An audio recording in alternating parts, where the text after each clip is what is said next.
Summary of The Lion and the Jewel by Wole Soyinka. The play starts when Sidi, the beauty of the town of Ilujinle, walks into the square with a bucket of water on her head. The Western-educated teacher, Lakunle, sees her, runs out of his classroom, and grabs Sidi's pail. He scolds her for carrying things on her head and not dressing properly. She tells Lakunle that people in the village call him a fool. Sidi gets mad when Lakunle says that women are not as smart as men because they have smaller brains. He says that the town will soon have tools to do all the hard work, and he talks about how beautiful Lagos, a completely modern city, is. Lakunle won't give Sidi back her pail of water until she agrees to marry him. He tells her how much he loves her in a number of beautiful lines. Sidi tells him that she would marry him right away if he paid the wedding price. Lakunle thinks this is cruel, so he won't do it. He grabs Sidi and tells her how great it will be when they get married. Sidi doesn't like it when he kisses her. Sidi tells Lakunle that kissing is just a way to get out of paying the bride price, even though Lakunle says that he loves Sidi and that kissing is normal for modern couples. She thinks Lakunle is crazy. A group of young villagers walk into the square and tell Sidi that the stranger came back to the village with a magazine full of pictures. Sidi asks the girls with excitement if the man really did make her as beautiful as he said he would. They tell her that he did. People say that the town Baal, Baroka, is still looking at the pictures and is jealous of Sidi, even though he acts like he is proud of her. Another girl says that Baroka is also in the magazine, but that his picture is very small and shows him standing next to a toilet. Sidi says that she is more powerful than Baroka and has no reason to marry Lakunle when she hears this. Sidi suggests they dance the dance of the lost traveler. She gives the locals parts to play and makes Lakunle play the stranger. Even though at first he didn't want to join in, Lakunle jumps right into the dance. The other locals dance while Lakunle acts out driving a car, getting drunk and getting lost in the bush, and finding Sidi in the river. Baroka joins the dance all of a sudden, and everyone stops what they are doing to kneel and bow to him. Lakunle tries to leave, but Baroka tells him to stay, so they keep dancing. Baroka tells his servants to get Lakunle, but then he feels sorry for the visitor and makes a feast for him. The man takes pictures of the town, but Sidi and her dancing really catch his eye. When the stranger throws up, the dance is over. Sidi and the other locals chase Lakunle towards the real stranger so he can explain for them, and Baroka thinks about how he hasn't gotten a new wife in 5 months. Sidi and Lakunle walk down the road later that day. Lakunle is carrying a bag of firewood, and Sidi is immersed in the magazine with pictures of herself. Sadiku, Baroka's first wife, shocks Sidi. Lakunle gets mad when Sadiku tells Sidi that Baroka wants to marry her.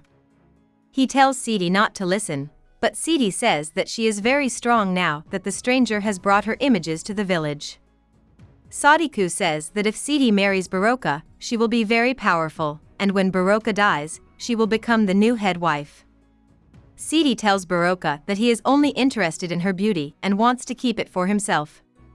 Sidi opens the magazine, shows Sadiku the pictures, and complains that no one has ever told her she has nice breasts. She says that Baroka is old and tough. Sadiku is shocked, but she still asks Sidi to a feast at Baroka's.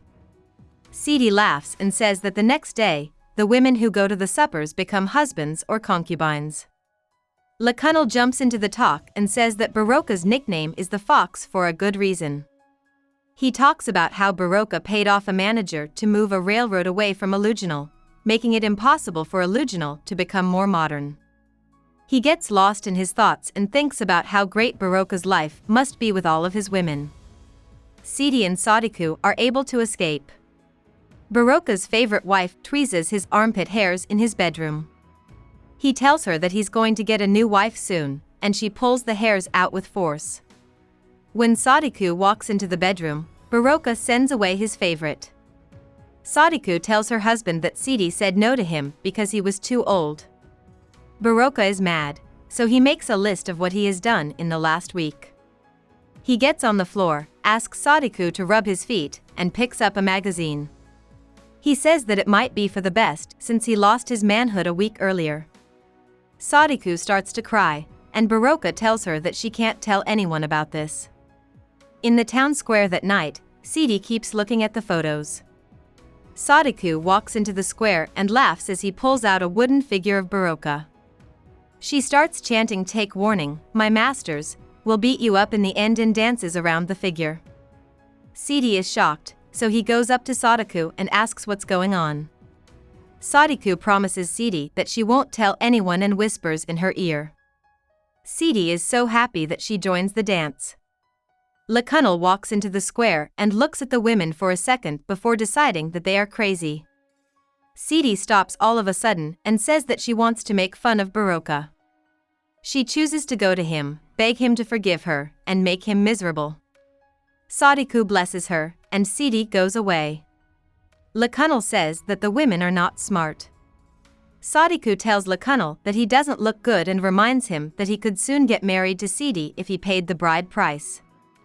Sadiku makes fun of Lakunle's plan to improve the town, so he makes her go to school with the kids so she can learn something other than how to find brides for Baroka. When Sidi goes to Baroka's house, he and his fighter are in the middle of a match. Baroka is upset that nobody was there to meet Sidi and keep her out of his bedroom. He tells her that since his workers have formed a union, they get Sundays off. Sidi asks Baroka to forgive her for giving a quick answer. He acts like he doesn't understand what she's saying, which throws Sidi off. Sidi asks about Baroka's best wife and if she was unhappy with her husband in some way. Baroka says he doesn't have time to think about why his wives are unhappy, which scares Sidi. Baroka tells her to sit down and stop acting old around him. Sidi says the fighter will come out on top. Baroka says that the wrestler must win because Baroka only fights men who test him, and he changes fighters when he figures out how to beat them. In the same way, he gets new wives when he figures out how to wear out his old ones. Sidi tells Baroka that someone proposed to her earlier that day, and she asks Baroka if he would let her marry this guy if he were her father. She talks about Baroka and tells him about her bow in a way that upsets him. Baroka throws his opponent, and Sidi is happy for Baroka. The guys start to fight with their arms, and Baroka goes back to asking about Sidi's bow. Sidi makes fun of Baroka's sexuality. Baroka wins again, and his fighter has to leave. He sits down next to Sidi and complains about getting older. He asks Sadiku if he made up a story for Sidi about how Sadiku always finds him new women to marry. Baroka takes out the magazine and an envelope with an address on it. He asks Sidi what the stamp looks like. Sidi does, and she says it's a tax on talking with paper.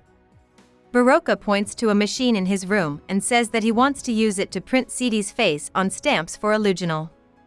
Sidi gets lost in this dream, and Baroka tells her that he doesn't hate growth as much as he hates the sameness that comes with it.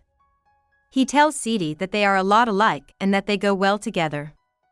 Sidi wonders if she's dumb like Lakunle says she is, but Baroka says she's just telling the truth.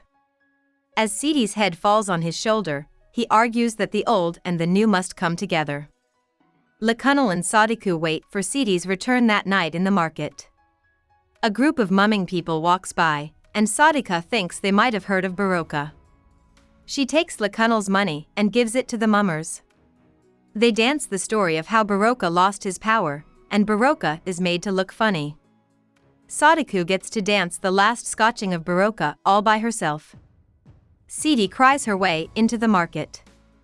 Sadiku and Lakunle both try to make her feel better, but she doesn't let them. She says that Baroka tricked them, and she is no longer a virgin.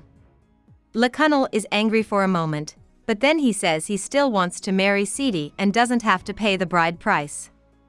Sidi is on the run. Sadiku goes after her to find out what she is doing. Sadiku comes back and tells Lakunle that Sidi is getting ready to be a bride. Lakunle says that he can't get married right away. Sidi and the dancers go back into the square. Sidi is a pretty girl. She gives the magazine to Lakunle and asks him to come to the wedding. He says that since he's the man, he has to be asked. Sidi laughs and says that after seeing Baroka, she would never be able to marry him. She asks the players to play music while she walks to Baroka's house, and the dance starts. Lakunle runs after a young girl who dances seductively in front of him. About the author. Soyinka grew up in Nigeria when it was ruled by the British. His family was pretty well off. His father was an Anglican priest and the headmaster of a religious school, so the family had power and a radio at home. Soyinka went to school in Nigeria at a college that was connected to the University of London. After he graduated, he moved to England and got an advanced degree at the University of Leeds. The Lion and the Jewel was his second play, and because it did well, he was able to move to London. Soyinka kept writing plays and editing literary magazines in both England and Nigeria for the next 10 years. Soyinka became interested in politics in the 1960s. He was arrested more than once, and Nigeria banned one of his books. In 1994, he ran away to the United States. Hope we summarized it fully and you liked it. Please hit the like button and subscribe to our channel so that we are motivated to create more videos.